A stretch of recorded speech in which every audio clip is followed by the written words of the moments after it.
Hello students, welcome to this video. In this video we are going to start with a new chapter called tissues.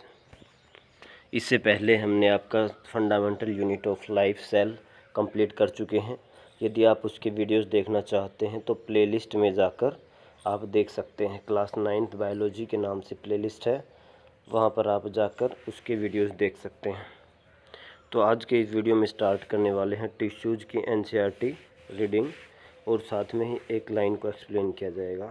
चलिए start करते हैं फिर। From the last chapter we recall that all the living organisms are made up of cells. पिछले chapter में जैसे हम कर चुके हैं कि जितने भी लिविंग ऑर्गेनिज्म हो वो सेल्स के बने हुए हैं। In unicellular organisms a single cell performs all the basic function. जो आपकी यूनिसेलुलर ऑर्गेनिजम्स हैं यानी ऐसे ऑर्गेनिज्म जो कि सिंगल सेल के बने हुए हैं, तो उनके अंदर क्या होता है, जो सिंगल सेल होता है वही क्या करता है, सारे बेसिक फंक्शंस होते हैं वो परफॉर्म करता है। बेसिक फंक्शन जैसे कि इसका एग्जांपल लिया हुआ अमीबा के केस में a single cell carries in amoeba a single cell carries out movement, जो भी उसकी मूवमेंट करनी है, इनटेक ऑफ फूड, उसको जो भी फूड की इनटेक करनी है, गैसेस एक्सचेंज करना है, एक्सक्रीशन करना है, जो वेस्ट को बाहर निकालना है।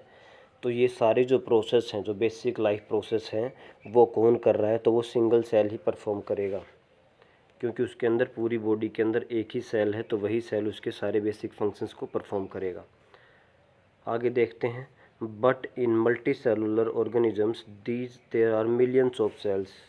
लेकिन जो मल्टी सेलुलर हैं, मतलब जिसके अंदर ज़्यादा सेल्स प्रेजेंट हैं बॉडी में, जैसे कि हम अपना ही एग्जांपल लेते हैं ह्यूमन बींग्स, तो इसके अंदर क्योंकि मिलियंस ट्रिलियंस ऑफ सेल्स हैं तो इसमें ऐसा नहीं है। तो आगे देखते हैं। Most of these cells are specialised to carry out specific functions. ज़्यादातर सेल्स क्या हैं, स्पेशलाइज्ड हैं, स्पेशल सेल हैं जो कि सिर्फ स्पेसिफिक, सिर्फ एक ही फंक्शन करते हैं।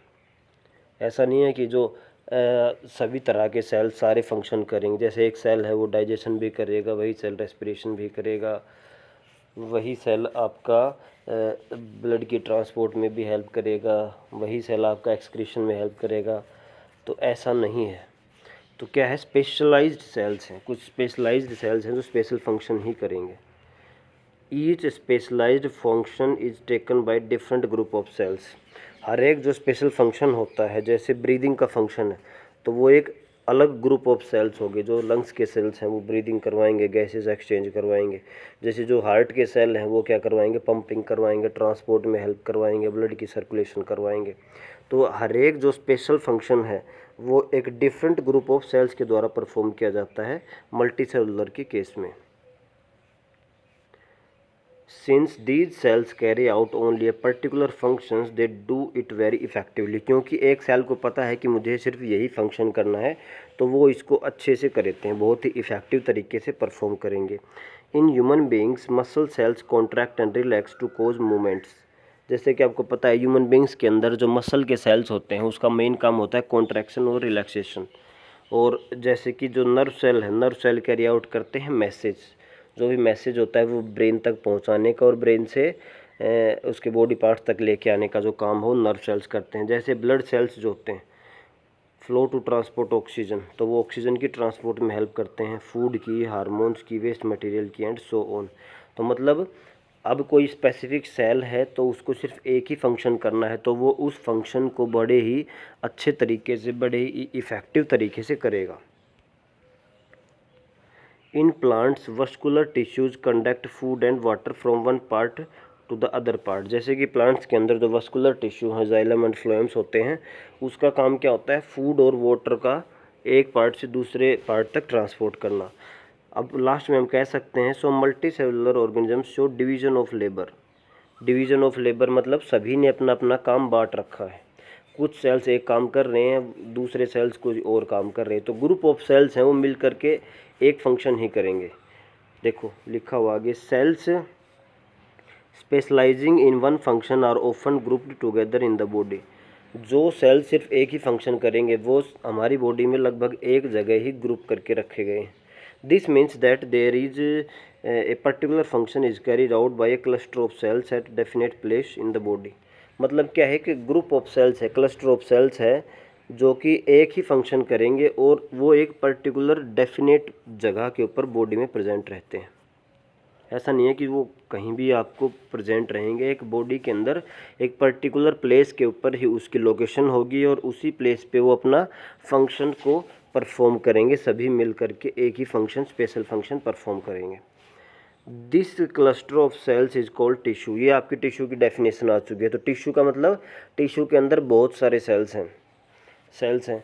अब वो सेल्स क्या करेंगे, सेम फंक्शन को परफॉर्म करेंगे, ये हमने पढ़ा। और वो सेल्स का जो लोकेशन होता है वो भी सेम ही होता है, एक ही जगह प्रेजेंट होंगे। तो हम क्या कह सकते हैं, जो क्लस्टर ऑफ सेल्स है which are performing similar functions and have similar nature, जिनका नेचर भी सेम होगा, जिनकी बनावट भी सेम होगी, जो अपने जैसे ही सेल से बन के आए होंगे, आर नोन एज टिश्यू। तो cluster of cells called tissue is arranged and designed so as to give the highest possible efficiency of the function. अब ये नेचर ने टिश्यू को क्यों बनाया है, क्यों हर एक सेल, सारे जो सभी सेल्स हैं वो सभी फंक्शंस क्यों नहीं कर रहे हैं? क्योंकि अगर ऐसा होता तो वो फंक्शन जो है वो अच्छे तरीके से नहीं हो पाता, उसकी एफिशिएंसी बहुत कम रहती। तो इसीलिए जो फंक्शन की एफिशिएंसी को बढ़ाने के लिए, मतलब उस फंक्शन को अच्छे से करने के लिए नेचर ने सेलेक्ट किया कि ग्रुप ऑफ सेल्स जो हैं वो मिल करके एक काम करेंगे, ताकि highest possible efficiency of function, जो फंक्शन है उसकी जितनी पॉसिबल है वो अच्छे से अच्छे तरीके से हो सके। अभी एग्जाम्पल आएंगे टिश्यूज़ के, तो ब्लड है, फ्लोएम है and muscles are the example of tissues. तो ये आपके टिश्यूज़ के एग्जाम्पल हैं। आगे देखिए, एक ग्रुप ऑफ सेल्स, ये आपकी डेफिनेशन, इसको याद रखना है। A group of cells that are similar in structure, ऐसे ग्रुप ऑफ सेल्स जो जिसका स्ट्रक्चर जो है वो सेम है, एंड और work together to achieve a particular function, जो कि साथ में काम करते हैं एक पर्टिकुलर फंक्शन को करने के लिए। Any group of cells that are similar in structure and और वर्क टुगेदर, साथ में काम करते हैं, to achieve a particular function, एक पर्टिकुलर फंक्शन को अचीव करने के लिए, पूरा करने के लिए, ऐसे ग्रुप ऑफ सेल्स जो कि साथ में काम कर रहे हैं उनको हम कह रहे हैं टिश्यूज़। टिश्यूज़ के अंदर याद रखना है, जो सेल्स होते हैं उनका जो ओरिजिन होता है वो भी सिमिलर होता है। Group of sales having similar structure and similar origin which work together to perform a specific function is known as tissue। अगले सेक्शन में हम आपका 6.1 सेक्शन स्टार्ट करेंगे। Are plants and animals are made up of same type of tissues. तो अगले video में आपको इसके बारे में पता लगेगा।